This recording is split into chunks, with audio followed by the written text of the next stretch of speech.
ہر نیکی قبول نہیں ہوگی. نیکی قبول ہونے کی شرط یہ ہے کہ رسول اللہ صلی اللہ علیہ وسلم کے بتائے ہوئے طریقے سے وہ نیکی کی جائے. اتباع سنت رسول اللہ صلی اللہ علیہ وسلم ضروری ہے.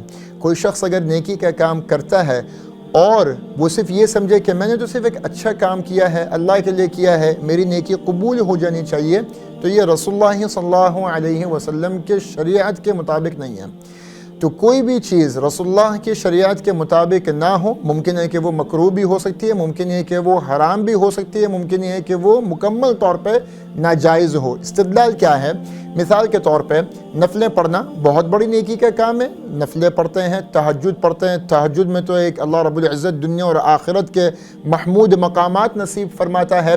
اب اگر کوئی انسان تہجد کا وقت جو مقرر ہے وہ کیا ہے کہ عشاء کے بعد آپ کچھ وقت کے لیے آرام فرمائیں اور رات کو اٹھ کے فجر سے پہلے کچھ رات اللہ کی بارگاہ میں کھڑے ہو کے آپ نمازیں نفلیں ادا کریں، اللہ سے دعائیں مانگیں.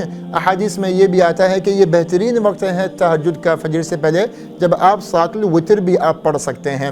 اب اگر کوئی شخص وتر جو ہے وہ عصر کی نماز کے بعد پڑھ لے، اگر کوئی شخص تہجد جو ہے نا وہ عصر کی نماز کے بعد پڑھ لے، کام تو اس نے بڑا نیک کیا ہے، نفلیں پڑھی ہیں.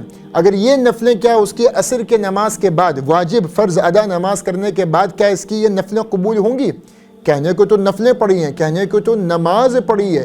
اس نماز میں اس کو ثواب نہیں بلکہ اس نماز میں اس کو مزید گناہ ملے گا. یا اللہ، وہ شخص نماز پڑھ رہا ہے، نماز پڑھنے کے اوپر اس کو گناہ ملے گا.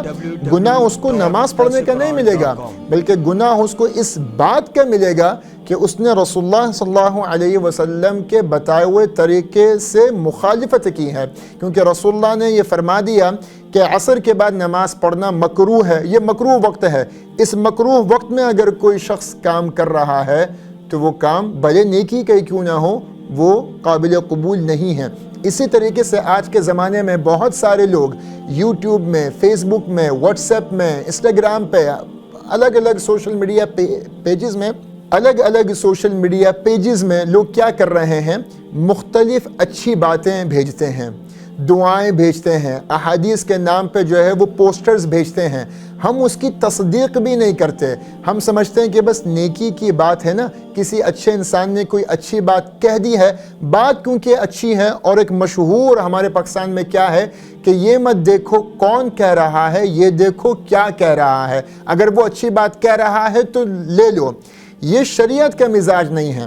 ہمیں یہ نہیں دیکھنا کہ کیا بات کہہ رہا ہے، اس سے پہلے یہ ضروری ہے کہ کون کہہ رہا ہے. اگر سامنے والا شخص مستند بات نہیں کر رہا، اس کا عقیدہ ٹھیک نہیں ہے، یا وہ موضوع روایتیں بیان کر رہا ہے، یا من گھڑت چیزیں دین میں ایجاد کر رہا ہے، تو میں اس کی اچھی بات بھی کیسے سن سکتا ہوں؟ تو یہ ضروری نہیں ہے کہ میں صرف اچھی بات سنوں، ضروری یہ ہے کہ میں اچھی بات اس شخص کی سنوں جو استدلال کے ساتھ بات کرے. اس لیے نیکی کرنا صرف مقصد نہیں ہے، نیکی اللہ کو راضی کرنے کے لیے اور رسول اللہ صلی اللہ علیہ وسلم کے بتائے ہوئے طریقے پر کرنی. سوشل میڈیا پر سب سے قدیم اور سب سے ریلائبل برانڈ درسقرآن.com